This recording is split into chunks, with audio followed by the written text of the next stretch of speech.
Bring on Larkin.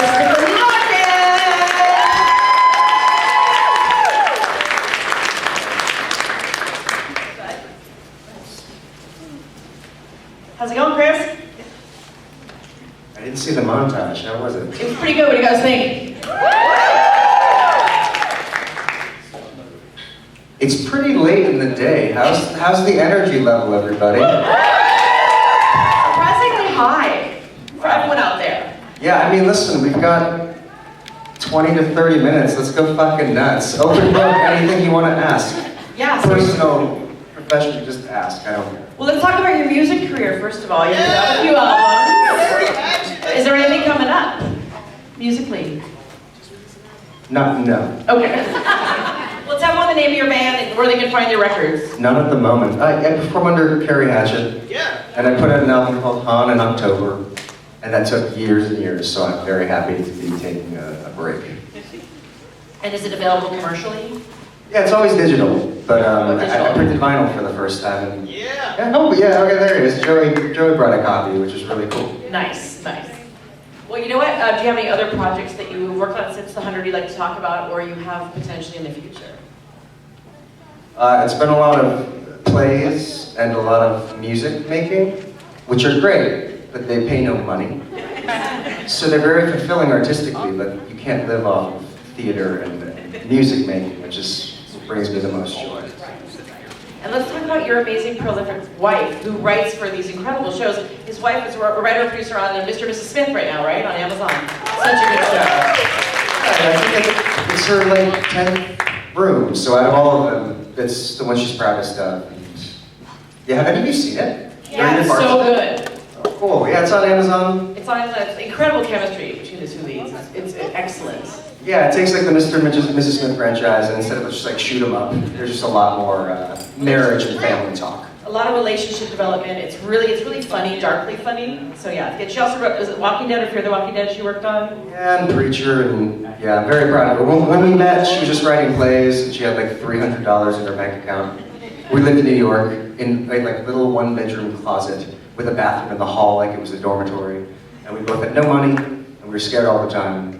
And so we moved to LA, and now we both found a way to not be scared all the time. So we're still scared, but like not all the time. That's very amazing. Thank you. Congratulations.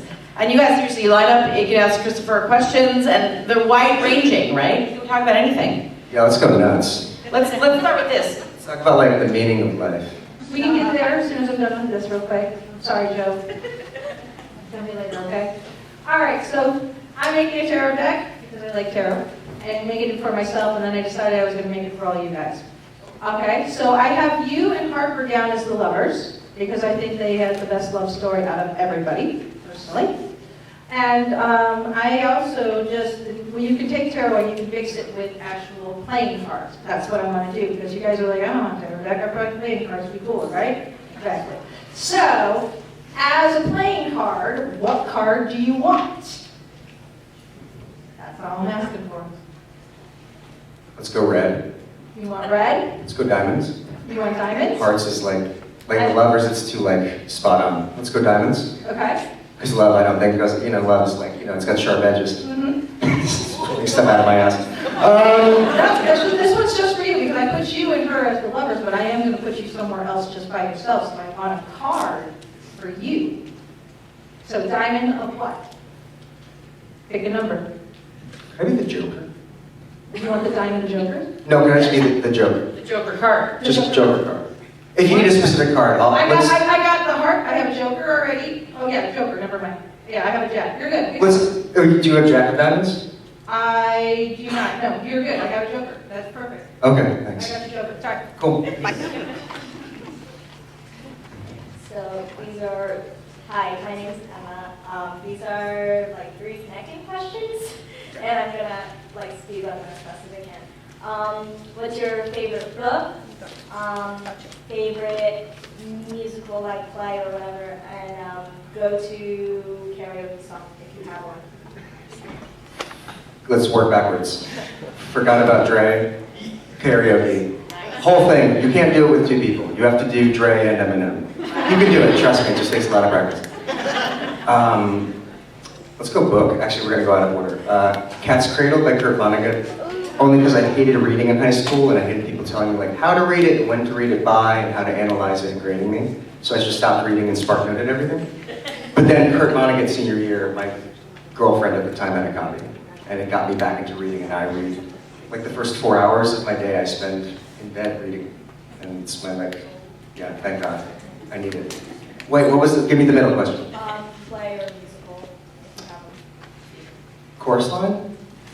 If you had any of your performers, it's like the most like gut-wrenching story about being a performer. Cabaret also hit me really hard, and they're bringing it back to Broadway. So kind of if you find yourself in New York, I think Eddie Redmayne is the MC. Yes. Should be really cool. Thank you, Mr. Thank you. Hi. Hi. I think a few years, 2 years ago, you and Eliza actually teamed up again on the Orville. Tell me how that happened, and what was it like going to a new sci-fi franchise? Oh, wow. Those in here, it's like there was an episode of The Orville that had Eliza and Chris in it. Yeah, Eliza was in an episode of The Orville, and she called me. I was home in Connecticut with my parents who were in the back. Hi, Mom and Dad. My mom and dad. Haven't seen them all day.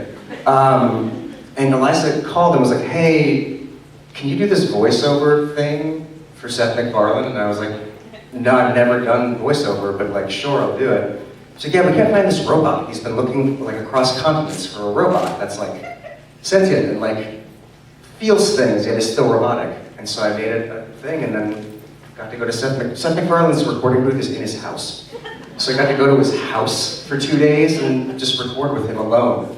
He was like, since Family Guy, he's been an idol of mine, so that was really fucking cool. So thank you, Eliza. That's really, yeah, that's And how is, I guess how is Seth? So I mean, the friendliest, nicest guy, especially because I was so new, so I just was really nervous, and he just really just take your time and do as many takes as you need. That's awesome. Thank you. Yeah, thank you very much. Hello. Hi. So I'm known for my weird questions. I used to teach and I have icebreaker questions. Okay. So there are a lot of mysteries in this universe, unknown things. If you can know one of those mysteries, like the answer, which single mystery do you absolutely need to know?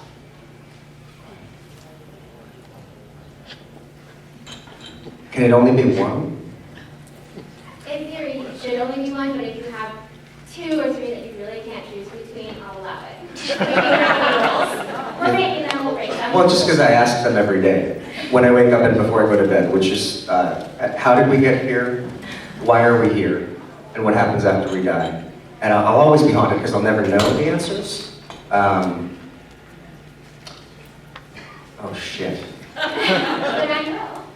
That's the point. I'm trying to think which one is the most important though. How about this? How we got here, who gives a shit? Because we're just here. What happens after you die? I don't know that either, but like while we're here, I think what's the purpose of a human life and how do we like really serve each other? And that's something I'm still trying to figure out. So am I. Are we all Yeah. every day? Hello, Hello. Hi. my name is Tim. Hi, Tim. Hi. Who was your favorite to act with in the 100? First to act with. It sounds so lame, but Chelsea? Only because we had a lot of like quiet, intimate scenes. And if you don't have the right scene partner, you would hate your love interest. It's I mean, you can do it, but it's just bad. But we both just really like each other, so it made it very easy to access that. Okay, thank you. Thanks, Tim. Hi, if you could have played any other character in The 100, who would you want to play? Also, who would you be in a chorus line? I'm curious. Well, I played Mark in high school. Oh, I was going to guess Mark. Oh, but he doesn't, because I can't sing, like, musically, so I didn't, yeah, they put me in Mark, because I'm not a great musical theater singer. Oh my God, who would I play? It's hard, you want to say Murphy, only because it's interesting to watch an unlikable asshole become a lovable asshole. Nice. No, you're the third person to say Murphy today. That's awesome. Oh, Eliza and Sarah. Yeah. they want to play who? Murphy, they all want to play Murphy. Yeah. Yeah, it must have been our. Yeah. All right, But all credit to Richard, I think, for making him that way. I mean, it's obviously the words of the paper, but I think Richard really elevated it. His whole performance. He was great, and Richard was like 21 when we started. He was like him and Devin were the babies, so Jasper and Murphy. But their resumes were longer than any of ours. They was, yeah, I learned a lot from them. They're far better actors than I will ever be. They're great. Hello again. So if you could cover any song under Carrie Hatchett, do you have any ideas of what song you would want to cover? Like have someone else cover? No, you as Carrie Hatchett, like what song that's already out there would you want to do under that moniker? Did you ask the guilty pleasure question earlier? Well, Zach. My guilty pleasure is Miley Cyrus's Party in the USA. Yes. I don't want, I hate it. But when it comes on, I'm like so fucking moved by it. Yeah, really good is like a reverse, like such a happy song, so they hear it like in a somber, slow down more version. You're like, is there a party in the USA? And the other thing is we talked earlier about me singing, so I wasn't sure if you'd want to hear if it would be okay if I Oh yeah, so Zach, we met earlier and you said you auditioned for The Voice? twice and I failed twice. Yeah, I mean, no pressure, but yeah, if you want to share some bars, please. I'm going to get too loud, so I'm going to step away from the mic. Use Somebody by the Kings of Leon. I've been roaming around, I was looking down at all I see. Painted faces fill the places I can't reach. You know that I could use somebody. Nice. Thank you very much, man. No, I wish I could do that. I can't belt, so like, that's sexy, dude. Congratulations. Because I have to follow that. Okay, dude, what's your song? Let's go. I'm a musician as well, so well, I'm not going to say no. My question is more like a statement. Just seeing your character go through so much of him like representing like the goodness of humanity. And just seeing season after season, it's like you're just going on a downhill slope, and then he finally gets an opportunity when they go to Sanctum or whatever that's called. It's like, hey, I have a chance to, you know, restart and do something different. How did, like, just processing that for you, how was that, like, that entire process? I mean, it felt like, how did you feel about this? If you could choose a season where the show would end, what season would it be? I mean, the way, like, I love every season. And so, but the way 5, and then especially, not because you're here, but just because of Lonnie and Harper, how they were able to just cope with some things and just live a simple life and not have to go through so much more. That would have been a great point to end, just because of how much, like, peace I felt personally during, watching that scene, and just watching how it ended. I was like, yeah, this would. No, I agree. I think that, and not because I ended it, but I think there's a danger in any show of being on a hamster wheel, season to season. Oh, here's a new big bad. How do we fight the big bad? Okay, we beat them. Okay, here's a new season. Here's the big bad. It can become a bit recycled. And so it felt like there was a danger. For Monty, I was like, I think I found what I wanted to find. So I was happy to be like, hey, move forward and best of luck. And we did the most we could. So I think, yeah, I was happy to get off the wheel in a peaceful way, in a loving way, with a son and my wife. I thought that was cool. Hi, my name is Grace. I just wanted to ask you how you think being an Asian American and specifically an Asian adoptee in the entertainment business has shaped your career. Also asking because I'm adopted too. Oh man. Kind of already. Yeah. Adoptee, interesting. All of my Asian friends, I don't know if any of you have Asian friends who talk about this, their parents generally aren't very supportive of an artistic career. It's very difficult. A lot of my Asian performer friends were like economy majors or like math majors, and then they like got their degree later. So my parents were always very supportive since I was 12, and I was like, I want to do this. They're like, well, there's no one that looks like you doing it, but just go do it. If you like doing it, do what you love, and So I was able to have a kind of different mentality going in. Asian? It's gotten better. Like when I started, I was turning down a lot of auditions. They're just too stereotyped and very ching-chongy. And now we've got like Everything Everywhere All at Once, and Parasite, and Beef, and all these fucking like, they're everywhere.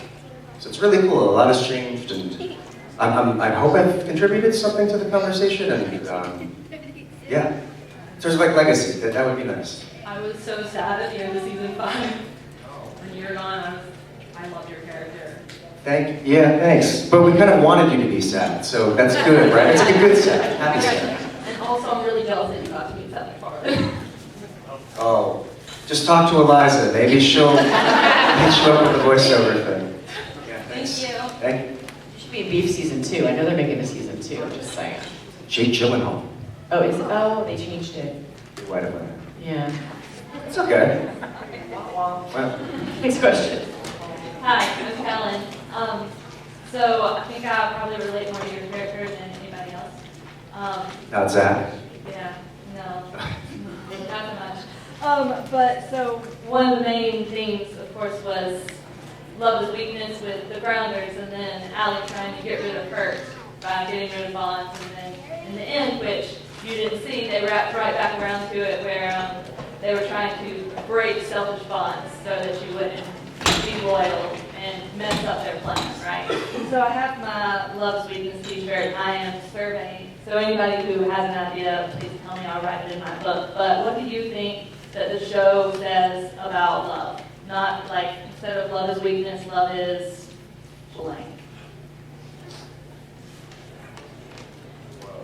Are you asking everyone this question? Only the special ones. There's been 2 or 3. You're chosen. No pressure. Oh, how did If we... you would prefer to answer as Chris and not answer from the show's point of view, whichever one you're more comfortable with will be fine. I mean, oh man, when you don't like think about this regularly, it is,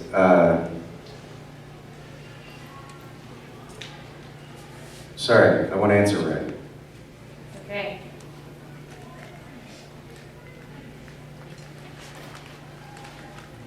Love is, to me, like whatever the fuck you want it to be. I hate people telling other people like who they can love and how they can love. It's whatever's personal to you, and then everyone else gets the fuck out of your way. Like, or if they do, just fucking blinders, earmuffs. They don't matter. Yeah, love's whatever you make it. Trying to be deep while not sounding like an asshole. That's generally it. Good answer. Thanks. Hi, my name's Chris. Monty's my favorite character on the show. I think You're one of the few. Thanks. I think he's the best character on the show. I particularly love him and Jasper in season 2 Under the Mountain, where they're really like taking the lead and he's really becoming a leader in that season. And I think he's really like sort of the moral compass of the show and really the only person who's like fighting for a non-violent answer. And I just kind of was curious if you saw his morality sort of in that way when you were going through the show, and how you managed to only have to kill a couple. Yeah, you try, right? I feel like even the bad ones think they're good. So you have to think of yourself as a hero in your own story. But yeah, it's funny. I was like, oh my god, at Mount Weather, I killed a lot of people, including Maya, which ruined Jasper's entire trajectory. I killed my mom twice. You saved everybody else. Yeah, I mean, I guess none of us are innocent and none of us don't have blood on our hands, but yeah, I always, because I didn't write the show, but if I had to be on like the spectrum of morality, I'm glad that I was on the right side of it. Or tried to be, how about that? We're gonna fail no matter what, you're gonna kill your mom every now and then. But for the other times, yeah, you try to be good. I love the line where he says, "Would you still live on that?" It's just a fun. I think that it really highlights their arc and really makes sense if they're ending together. Well, I'm looking, when you asked what's upcoming, this year after the strike and the pandemic and my agency folding 2 months ago, I'm looking into culinary school in LA. I'm looking at community colleges, and I'm thinking of enrolling this year just to keep, speaking of becoming a farmer, to keep just expanding my toolbox and to make like sexy meals for people. Nice. Well, I'll come to your restaurant. It'll be great. We'll see. Do you think that Monty would have been better to face the judge than Reagan? Wait, face it. The judge. He didn't watch the last season. Who's the judge? Like God? It's such a long story. In one sentence, who's the judge? All being. The person who determines if humanity can get genocided or transcend. And then, depending on your answer, it would end humanity, or say, Yes, it has the ability to end humanity in a snap of a finger or transcend them all. what was your original question again? Do you think Monty or Reagan would have been a better choice to face the judge and convince them to let humanity live? Do you want them to live? Yes. I think Raven sounds like a good. I think Raven suffered more hardship. I also think she just kept fighting. Monty eventually was like, you go to sleep and I'm gonna just like steal shit, but I'm done. My journey here is done. I don't know if Monty ever believed. He hoped that they could be good. But I don't know if he ever believed they could, because we never were. So I think Raven. I would choose Raven. What do you think? I think Reagan, yeah, she suffered more hardships, and she also learned a lot from Monty. Like, she really took your, like, do better message to heart. And that's what kind of shaped her to face the judge. She's also prettier. Watch the last season, it's very good. You should. Is it on Netflix? Yes.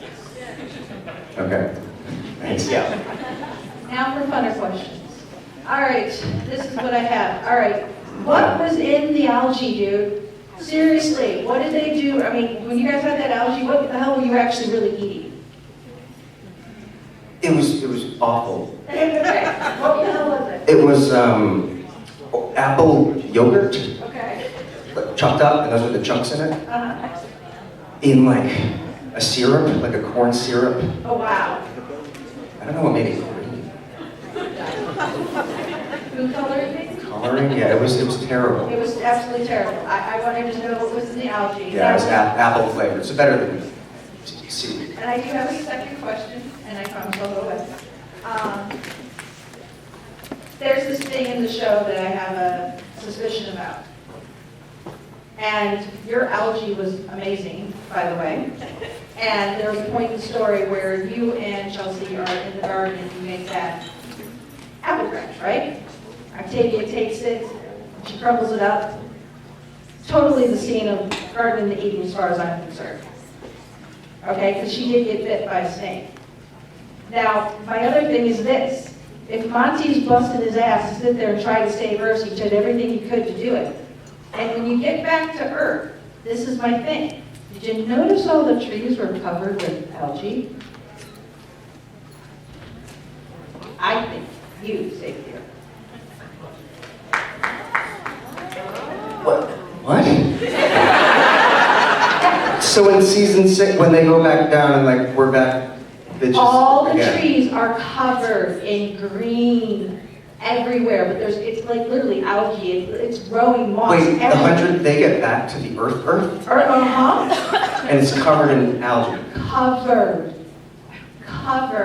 And you, what do you think you did? You know you would have done anything. Before you ask this though, we could probably Google like after nuclear fallout, is algae a naturally occurring thing? But It's just but think about it. You were a chemist. You came up with a combination that could make something grow really, really fast in a short amount of time. And by the time they came back, the Earth wouldn't have been ready. And you know you would have taken and torpedoed a bunch of stuff down there. I think you saved the Earth. Your character is probably the most pinnacle character in the entire show. Can you say that to Bob? Sure, he just gets martyred. That's what he gets. Oh yeah. That's what he is. Yeah, maybe, okay, I'll take credit. Yeah, I did the algae stuff, and You basically played God. I would have sprinkled it with weed too, which was Monty's, that was his crime. Because you need sustenance, but you also need to get And that's why stuff. you are such that person that goes through those deep things and thoughts of everything. They picked the perfect character for you. I'm sorry, I'm going to get off here so that people get there, but I just wanted to say that that's why I feel that you're so important, why I had to be here for your panel. Hey, You are very important to the show. thank you, thank you. Hi, Chris. I'm also Chris. Hi, Chris. Good name. I'm actually asking on behalf of my wife, the beautiful young woman by the door there. She's pregnant and kind of just wants to sit for a bit. Yeah. But she just wanted to let you know that Monty is one of her favorites. And, I mean, you're one of mine too, but she's a much bigger fan of the show, and she just loves your performance, and just that you kick ass. And she did have a question for you. Okay. Do you still have any of the books left? Oh, shoot, I forgot to ask. I want to. Narnia books. Oh my God. Sorry, I thought you meant the 100 books. I'm like, no, I don't think I've ever owned 100 books. Hold on. She has those. Yeah, and someone, oh my, you're only the second person who's asked. So this is The Lion, the Witch, and the Wardrobe, which is the best, the most well-known one. What's your wife's name? Natalie. Okay. Hold on, sir. Thank you. That's very sweet. Congratulations, you two. Thank you very much. When are you expecting? August 24th is the due date. Wow, as someone who's probably never going to have a kid, good luck.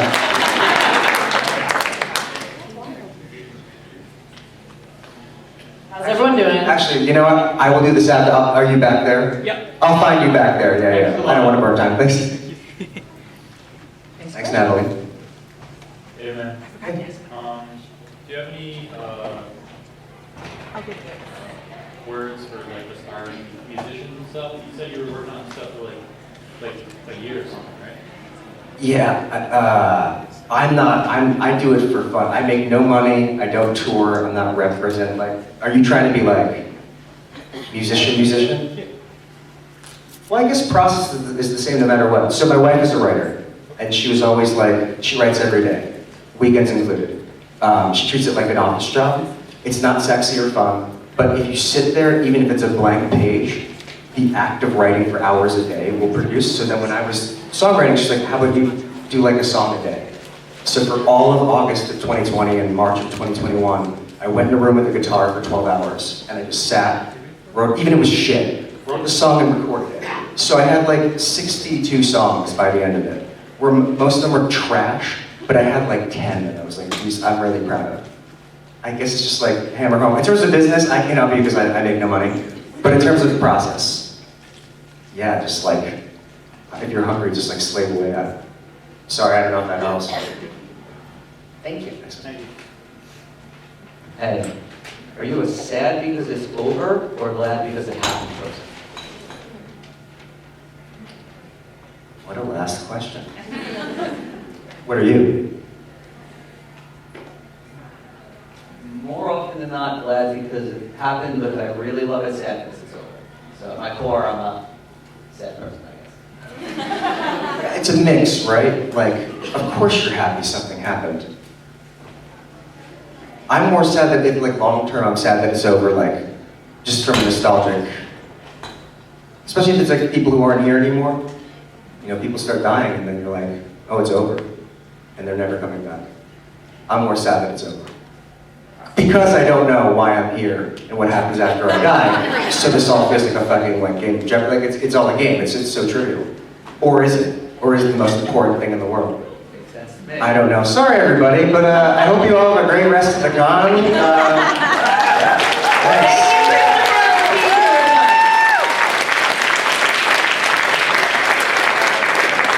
So we're waiting for Bob and Marie, so I'm gonna hang out for a minute. I'm gonna grab a snack and a sip of water and a music beside the book. Y'all talk amongst yourselves, and we'll be right back.